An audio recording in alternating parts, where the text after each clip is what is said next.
kelas 2B program studi Diploma 3 Keperawatan akan menampilkan video pembelajaran manajemen pasien safety dengan topik peningkatan keamanan obat yang perlu diwaspadai. Dengan saya, Juang Wahyu Renaldi Abbas. Saya Rizika Indriastuti Rahul. Saya Supriyanti. Saya Rizky Umar.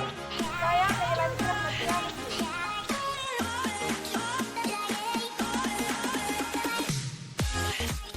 Atau pengertian, obat yang perlu diwaspadai atau high alert medication adalah obat-obatan yang berisiko tinggi menyebabkan bahaya yang besar pada pasien jika tidak digunakan secara tepat.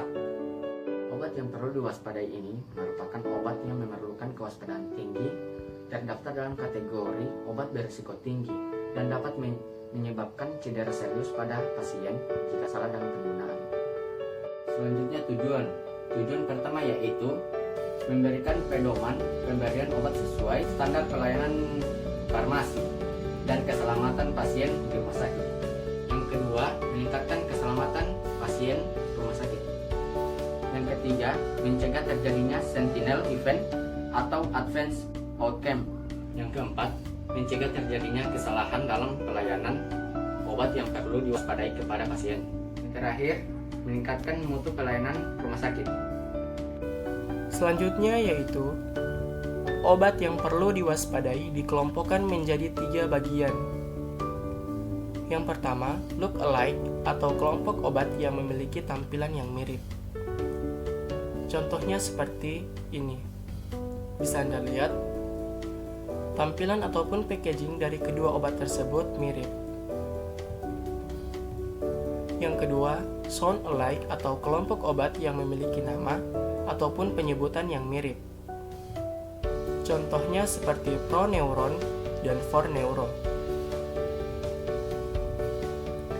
Ada juga kelompok obat gabungan yang biasa dikenal dengan LASA, look alike, sound alike.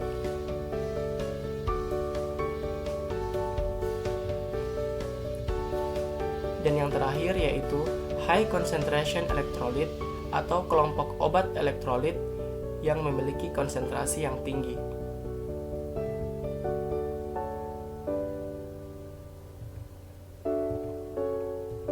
Selanjutnya yaitu area pelayanan yang membutuhkan elektrolit konsentrat biasanya berada di ruangan ICU, IGD, dan kamar operasi. Tetapi dengan catatan, elektrolit tersebut tidak boleh ada di ruang perawatan kecuali ruangan-ruangan yang telah disebutkan, dengan syarat tersimpan di tempat terpisah, akses terbatas, jumlah terbatas, dan diberi label yang jelas, guna untuk menghindari penggunaan yang tidak sengaja, dan diberi label harus diencerkan sebelum digunakan. Peresepan, penyimpanan, penyiapan, pemberian elektrolit konsentrat di ruangan tersebut sesuai dengan ketentuan yang berlaku tentang manajemen obat yang perlu diwaspadai atau high alert medication. Peresepan dan instruksi medis. Penulisan resep untuk obat termasuk kelompok obat yang perlu diwaspadai atau high alert harus sesuai dengan ketentuan penulisan resep yang berlaku. Apoteker atau asisten apoteker yang menerima resep harus dikonfirmasi jika terdapat penulisan yang tidak sesuai. Penulisan instruksi terapi oleh dokter dan perawat di rekam medis pasien juga sesuai dengan penulisan resep, yaitu yang pertama ditulis dengan huruf kapital, yang kedua satuan tertentu harus ditulis lengkap, contohnya IR 15 IU seharusnya dituliskan IR 15 intraunit. Ketiga, rute dan dosis harus ditulis jelas. Penyimpanan obat. Lokasi penyimpanan obat perlu diwaspadai berada di logis farmasi dan pelayanan farmasi. Obat disimpan sesuai dengan kriteria penyimpanan perbekalan farmasi utama dengan memperhatikan jenis sediaan obat, misalnya rak atau kotak penyimpanan, lemari pendingin, serta ditempatkan sesuai dengan high alert. Logistik farmasi atau pelayanan farmasi yang menerima obat segera memisahkan obat yang termasuk kelompok high alert. Lasa look alike sound alike merupakan sebuah pengingat untuk keselamatan pasien. Obat-obat yang bentuk dan rupanya mirip tidak bisa disimpan berdekatan. Pemberian label. Label untuk obat yang perlu diwaspadai dapat dibedakan menjadi dua jenis, yaitu high alert dan Lasa. High alert untuk elektrolit konsentrasi tinggi, jenis injeksi atau infus tertentu, misalnya heparin, insulin, dan lain-lain. Penandaan obat high alert dilakukan dengan stiker high alert double check pada obat. Yang kedua, Lasa. Lasa untuk obat-obat yang termaksud kelompok Lasa atau norm. Obat kategori Lasa diberikan penandaan dengan stiker Lasa pada tempat penyimpanan obat. Apabila obat dikemas dalam paket untuk kebutuhan pasien, maka diberikan tanda Lasa pada kemasan primer obat. Penyiapan obat high alert.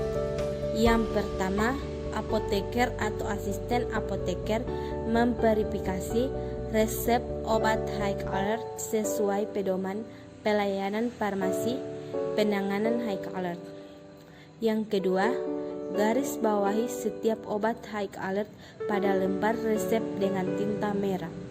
Yang ketiga, jika apoteker tidak ada di tempat, maka penanganan obat high alert dapat didelegasikan pada asisten apoteker yang sudah ditentukan. Yang keempat, dilakukan pemeriksaan kedua oleh petugas farmasi yang berbeda sebelum obat diserahkan kepada perawat. Yang kelima, petugas farmasi pertama dan kedua membubuhkan tanda tangan dengan nama jelas di bagian belakang resep sebagai bukti telah dilakukan double check. Yang keenam, obat disarankan kepada perawat atau pasien disertai dengan informasi yang memadai dan menandatangani buku serah terima obat rawat inap. Obat kewaspadaan tinggi harus diresepkan, disimpan, dan diberikan sesuai yang terbukti aman. Obat ini juga harus diberikan label high alert, seperti contoh pada gambar di samping. Label harus ada pada paket produk ataupun pada vial dan ampul. Semua petugas harus membaca label obat kewaspadaan tinggi sebelum menyimpan obat tersebut. Semua obat kewaspadaan tinggi harus disimpan dalam wadah sesuai dengan labelnya sendiri dan gunakan huruf kapital untuk menekankan perbedaan nama obat, seperti contoh pada gambar tersebut yang ada di samping. Obat high alert harus disimpan di instalasi farmasi, unit ataupun depo. Apabila rumah sakit ingin menyimpan di luar lokasi tersebut, maka disarankan untuk disimpan di depo farmasi yang berada di bawah tanggung jawab apoteker. Nah, setiap pemberian obat harus menerapkan prinsip 7 benar yang meliputi yang pertama benar pasien. Sebelum memberikan obat, cek kembali identitas pasien. Kedua, benar obat.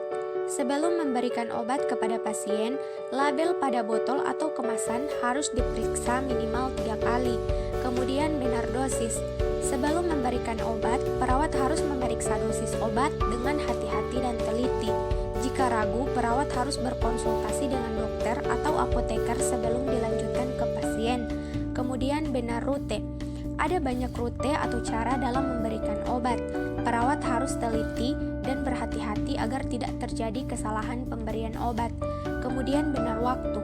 Ketepatan waktu sangat penting, khususnya bagi obat yang efektivitas tergantung untuk mencapai atau mempertahankan darah yang memadai. Selanjutnya benar informasi. Dan yang terakhir adalah benar dokumentasi. Di sini setelah obat diberikan, kita harus mendokumentasikan dosis, rute, waktu, dan oleh siapa obat itu diberikan. Dan jika pasien menolak pemberian obat, maka harus didokumentasikan juga alasan pasien menolak pemberian obat tersebut.